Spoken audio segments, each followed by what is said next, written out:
আজকে বানাইতেছি chicken biryani. Chicken বিরিয়ানির জন্য এগুলো এরকম লাল করে ফেলেবে, বিসমিল্লাহির রহমানির রহিম।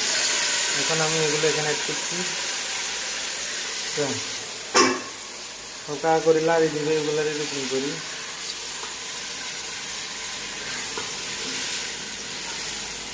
বাস এখন চুলারে ডিম করে রাখে দিবে 10 মিনিটের জন্য, এরপরে চুলা বাড়াম। চিকেন বিরিয়ানির জন্য চিকেনগুলো রান্না হয়েছে এখন, বুঝছ?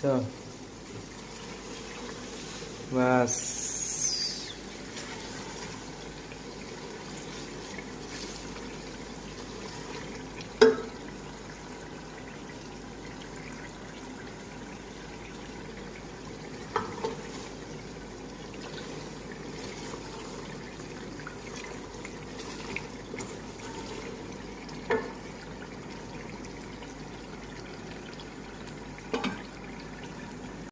চিকেন বিরিয়ানি তৈরি হয়ে গেছে।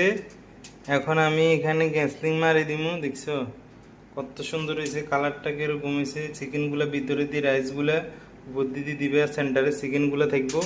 এখন আমি এখানে গ্যাসলিং মারি আধা ঘন্টার জন্য রাখি দিই।